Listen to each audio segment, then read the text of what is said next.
السلام علیکم دوستو، آپ دیکھ رہے ہیں ہمارا چینل زیس ٹی وی۔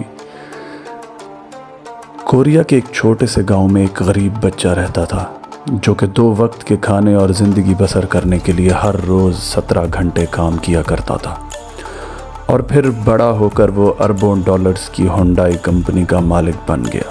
جی ہاں، اس کا نام چنگ جو یونگ تھا۔ چنگ 1915 میں کوریا کے ایک چھوٹے سے گاؤں کے غریب گھرانے میں پیدا ہوا۔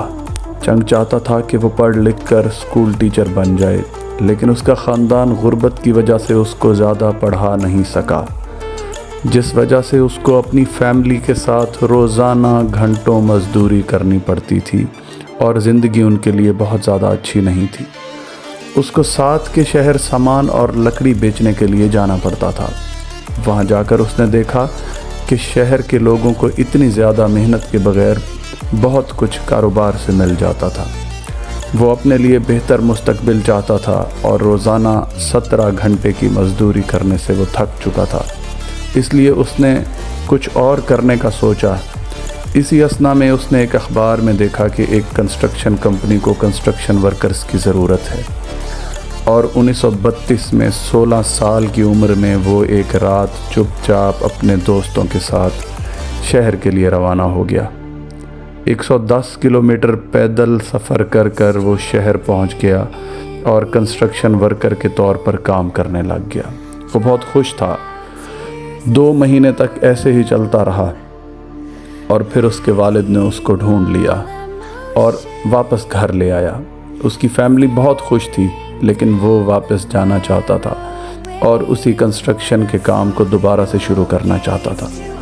وہ گاؤں میں رہ کر کبھی بھی ترقی نہیں کر سکتا تھا۔ اس نے دوبارہ جانے کی کوشش کی، لیکن کامیاب نہ ہو سکا۔ آخرکار 1934 میں وہ جانے میں کامیاب ہو گیا۔ تب اس کی عمر 18 سال تھی۔ وہ 1934 میں کوریا کے شہر سیول پہنچا، جو کہ کوریا کا دارالحکومت بھی ہے۔ وہاں اس کو بہت سے مشکل کام کرنے کو ملے۔ اس نے وہاں پر کنسٹرکشن ورکر اور فیکٹریوں میں بھی کام کیا۔ آخر اس کو ایک ڈیلیوری جاب مل گئی۔ اس نے بہت محنت کی، اور صرف 2 مہینے میں ہی وہ وہاں کا مینیجر بن گیا۔ اس کے بعد اس نے بہت محنت کی۔ 1937 میں اس سٹور کا مالک بیمار ہو گیا، اور اس نے اس سٹور کو اس کو سونپ دیا۔ 22 سال کی عمر میں چینگ اس سٹور کا مالک بن چکا تھا۔ اگلے 2 سال میں اس نے بہت زیادہ محنت کی اور اپنے اس کاروبار کو بہت زیادہ آگے لے گیا۔ سب کچھ ٹھیک چل رہا تھا، لیکن اس دوران جاپان نے کوریا پر حملہ کر دیا۔ جاپان اور کوریا کے اس جنگ میں اس کو بہت بھاری نقصان ہوا۔ جاپان نے اپنی فوجوں کے لیے راشن اور چاول کے تمام سٹوروں پر قبضہ کر لیا، تاکہ وہ اپنی فوج کے راشن کی ضروریات کو پورا کر سکیں۔ اس طرح اس کے سٹور پر بھی ان کا قبضہ ہو گیا۔ اس کی ساری محنت پر پانی پھر گیا۔ اس کے بعد اس نے ایک ایسے کاروبار کی تلاش شروع کر دی جس پر جاپان کی نظر نہ ہو اور وہ وقت کی ضرورت بھی ہو۔ جلد ہی اس نے کاروں کی مرمت کے کاروبار کو شروع کرنے کا فیصلہ کیا۔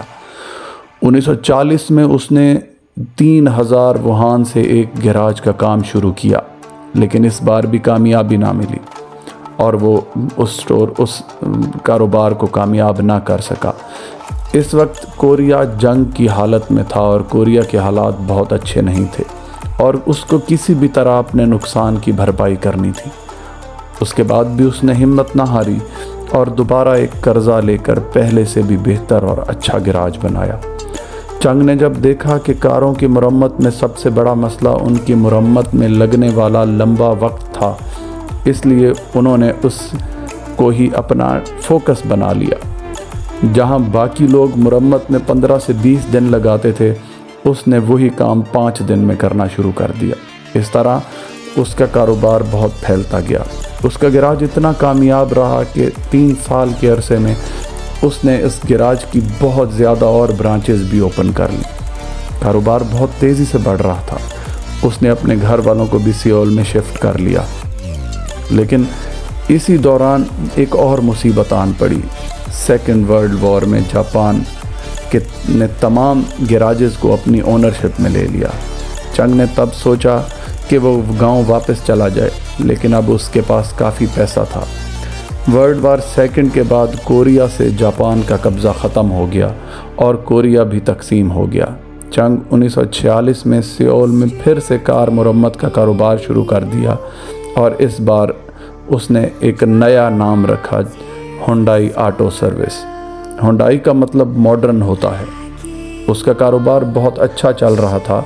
اس نے دیکھا کہ امریکہ اپنی فوج کے لیے بلڈنگز بنا رہا ہے۔ اس کو کنسٹرکشن کے کام میں بہت مہارت حاصل تھی، اس لیے 1947 میں انہوں نے Hyundai civil work construction company بنائی۔ شروع میں چھوٹے چھوٹے پروجیکٹس ملے، لیکن 1950 کے بعد ان کی کمپنی کو بڑے بڑے پروجیکٹس ملنے لگے اور یہی ان کا مین بزنس بن گیا۔ جون 1950 میں نارتھ کوریا نے ساؤتھ کوریا پر حملہ کر دیا۔ ان کی فوج سیول کے بہت قریب تھی، اس لیے ان کو وہاں سے جانا پڑا، لیکن اس نے پھر بھی ہمت نہ ہاری اور پھر سے کاروبار شروع کر دیا۔ اس بار انہوں نے کار مینوفیکچرنگ کا کاروبار شروع کر دیا اور اس کا نام رکھا ہونڈائی موٹرز، اور انہوں نے اپنی اس کمپنی کو بہت زیادہ کامیاب کر دیا اپنی انتھک محنت سے۔ آج ہونڈائی کار کمپنی ساؤتھ کوریا کی پہچان ہے اور پوری دنیا میں اپنا لوہا منوا چکی ہے۔ ہونڈائی کار بنانے والی کمپنیوں میں ایک بہت بڑا مقام رکھتی ہے اور آج $1 بلین کی کمپنی ہے۔ اس طرح ایک غریب آدمی نے اپنی محنت سے کاروبار شروع کیا اور آج دنیا کی ایک سب سے مشہور کار کمپنی کا مالک بن گیا۔ ہم بہت شکریہ۔ ہمارے چینل کو لائک کریں، سبسکرائب کریں اور بیل آئیکن پریس کریں تاکہ ہماری آنے والی تمام نئی ویڈیوز آپ تک پہنچ سکیں۔